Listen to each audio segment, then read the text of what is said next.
There's a very curious paradox when it comes to asking for help. Often, people are more likely to say yes if you ask for something big than if you ask for something little. I've made this mistake for most of my life, and I'm just now realizing how impactful it's been. Previously, I would only ever ask for the bare minimum because I didn't want to put people out, and in my head, I was imagining that if I asked for something very, very small, then I would be more likely to get it. I was wrong, and you're probably making this mistake too.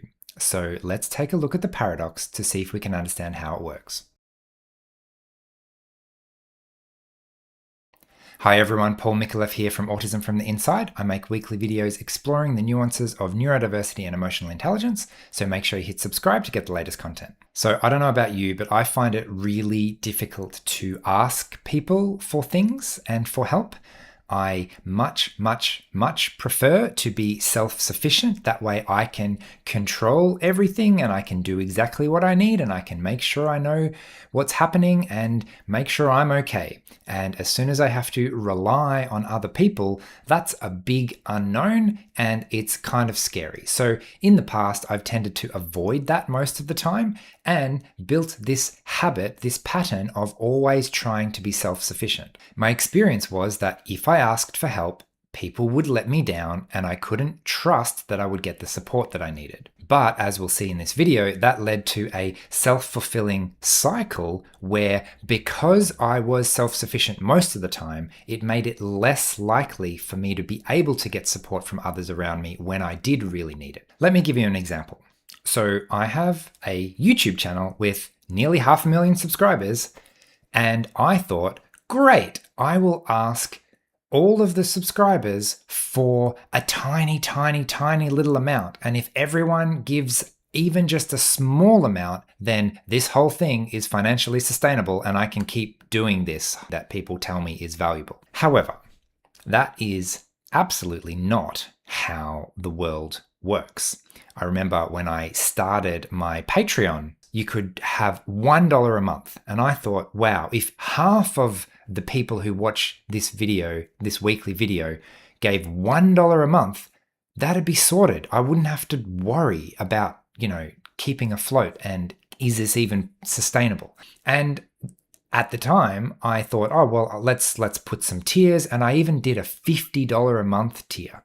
To me, $50 a month sounded like a lot, especially when there wasn't like some specific benefit that they were getting. But in hindsight, it kind of makes sense because to me, $1 a week isn't that much, but to some people, $1 a week is actually pretty significant. And now that I'm thinking about it, $50 a month in the grand scheme of things isn't that much either. I mean, I pay double that for a gym membership. And for some reason, that feels like good value since I'm using it so much. But at the same time, I wouldn't ask that of someone else. It turns out my entire way of thinking about this was completely flawed. So there are a number of things that we can explore to understand this paradox a little bit better. And the first one is the difference between a mental accounting model versus one that relies more on past behavior and the status of the relationship. So let me give you an example to see how this works. Imagine I have very little money and I make a new friend who has like enough to spare. As our friendship grows, they invite me out to dinner one day, and pretty soon it's a regular catch-up. The thing is, I can't afford to eat out at a restaurant once a week. So I'm honest about this. I really enjoy the relationship. I want to keep growing the relationship, but I just can't afford to spend $20 a week eating out. And to my surprise, my friend offers to pay for me. That's totally fine, completely within their budget. They appreciate the relationship a lot as well. And for years, we go out to dinner every week and they pay for my food every single time because it allows for that time together spent in the relationship. Now, imagine one day my car breaks down. It's going to take $2,000 to repair. I don't have $2,000. I need my car for work. I'm already struggling. I can't go into more debt. I don't know what to do. So I ask my friend if they can help me out. Now, here's my question for you. Will the fact that they have already been paying for my dinner every week for several years make them more likely or less likely to give me the money now? Take some time to think about it. It's an important question. They have already cumulatively given me thousands of dollars, right? Will that increase the chances that they will now give me even more, or work against me? They've already given me so much, they're not going to give me any more now. I'm about to argue that the answer is yes. Having already supported me so much in the past will make them more likely to continue to support me in the future. Let me do a calculation to explain, and then we'll look at how this logic can fall down. There are essentially two ways to look at this situation. The first, how I used to think about it, is a little bit like an accountant. Giving me $20 a week for 5 years is already $5,000. $2,000 extra is $7,000. But without the weekly dinners, the total I'd be asking for is $2,000, which is a lot less than $7,000. So surely, having not already received so much, it would be easier to ask for more now. I imagined that the answer would be something like, look, sorry, I've already been so generous with the dinners over the years, I can't give you even more. But there's another way to look at this situation that matches human behavior much better. Let me ask the same question in a different way. Let's go right back to the start of the relationship. If my friend paid for my dinner last week, what are the chances they'll pay for my dinner next week? Maybe. Or maybe they'll say, well, it's your turn now. But what if they'd paid for my dinner every week for a year? When it comes to the next week, what are the chances that they will also pay for my dinner next week? Pretty high, right? It's a pattern of behavior. This is how our relationship works. This is the agreement that we've got with each other. And here's the key. The real predictor of future behavior is past behavior, not mental accounting. They'll be more likely to give to me in the future if we've developed the type of relationship where that behavior has been demonstrated in the past. If you've already given 5, what's another 2? Conversely, if we have not built that type of relationship, then I'm suddenly going from, hey, remember how you gave me $20 for dinner like 5 years ago? Well, now can I have $2,000? Like, we don't have the relationship. It's a really big jump. In a mental accounting sense, it's asking for less, but from a human behavior relationship sense, it's actually asking for a lot more than the relationship is currently capable of. So let's switch from mental accounting to looking at relationships and past behavior. And in this sense, the best way to get support tomorrow is to ask for help today. When I realized this, my mind was like, this entire paradigm radically changes everything that I had been previously doing to try and get support for myself. Asking for help today builds the capacity into the relationship. It strengthens the relationship enough so that it will be strong enough to help me and support me tomorrow.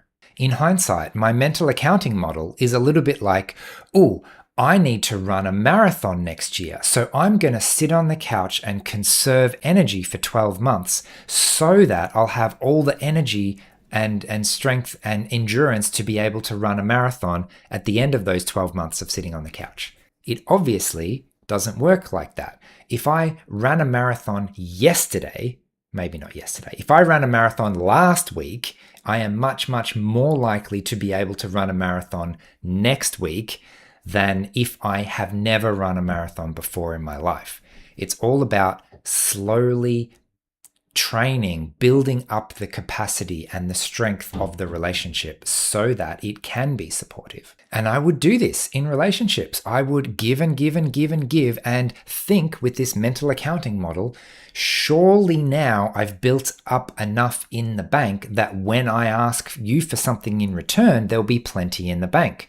But it absolutely does not work like that. And to illustrate, let's imagine the previous situation I described in reverse. My friend has been paying for my dinner every week for 5 years. Now imagine if they ask me for $2,000 to fix their car. Sorry, mate, I don't have $2,000. I wish I could help you, but I can't. I don't even have $1,000 a year for my own dinner to support our relationship. Where am I going to find $2,000? I wish I could support you, but I don't have capacity to support you. And I probably never did. And if that were a requirement of the relationship, then we might not have had a relationship. Just like if the requirement of the relationship is that I paid for my own dinner every week, we probably wouldn't have had a relationship because I just couldn't afford to do that. Anyway, that's all very interesting stuff, but there's actually another factor that is just as important. Weirdly, it's often a lot easier to ask for big things than it is to ask for little things. Compare these two asks. The first one is quite small. Hey, my microwave broke and I need $20 to buy a new one. Can I have $20? Not really that inspiring, is it? Versus, hey, my house burned down in the bushfires recently and I'm kind of desperate for a place to stay. So can I have $1,000 so that I can get like a hotel for a week so that my family has somewhere to stay just for a little while we kind of figure out how to cope with this situation? And if you can't give that much, then any amount is fine. We just really need this very, very large sum of money right now for a very important cause. There is a value in giving, and paradoxically, bigger asks provide bigger value to the giver. That's why heartfelt causes like bushfire relief, for example, often receive a significant amount of support. People want to help. They want to know that their contribution is valuable and appreciated and makes a real difference. And if I ask for something very, very small that doesn't feel like it makes a big difference, sometimes people are less likely to give that very small thing. Just like when I say, join Patreon for $1 a week, for a lot of people that sounds really small and they'd prefer to give in a more substantial way. This used to be my habit, trying to ask for the smallest thing possible. And what I realized I was unconsciously doing was pretending and communicating, it's not that much, you can afford it, you should give this very small amount because it's nothing to you and it means a lot to me. And that strategy often completely backfires because by emphasizing that it's not that much to ask, I've not only reduced the value to the giver, but I'm also kind of morally telling them that they have to, not because they want to, but because they should. And that doesn't feel good. And the numbers show this. In reality, a very, very, very small percentage of people actually click through and support on Patreon, for example. Less than 1% of regular viewers make that choice because it is easier for me to sell a full-priced one-on-one coaching session, which is not cheap, compared to getting someone to contribute $1 a week on Patreon. What's the deal with that? Well, it actually makes a lot of sense because with the coaching call, yes, it's a significant investment of time and money, but also the value and the reward and the incentive is very, very clear.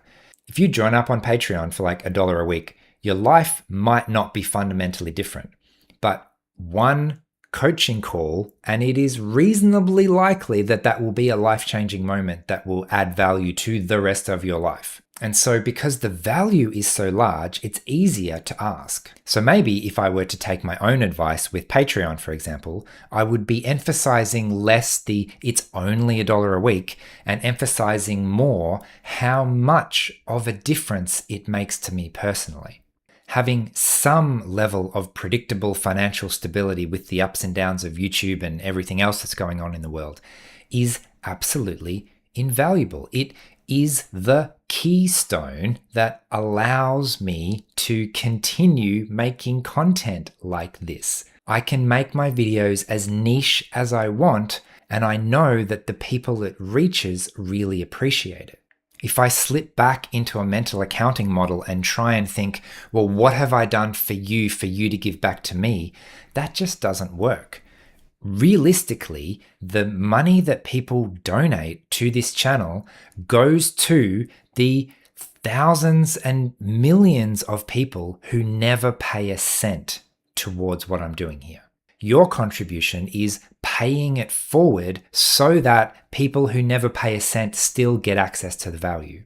And I know that a lot of people are really stretched financially right now. Even asking $1 a week. Like I asked the community the other day, and for a lot of people is just cannot seriously consider that right now.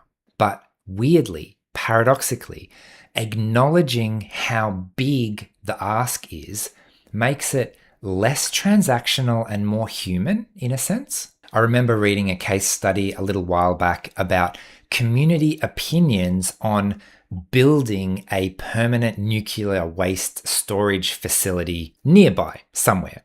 Now, people tend to not really want nuclear waste to be stored near their house, but again, weirdly, paradoxically, those who were offered some kind of compensation for that were less likely to say yes.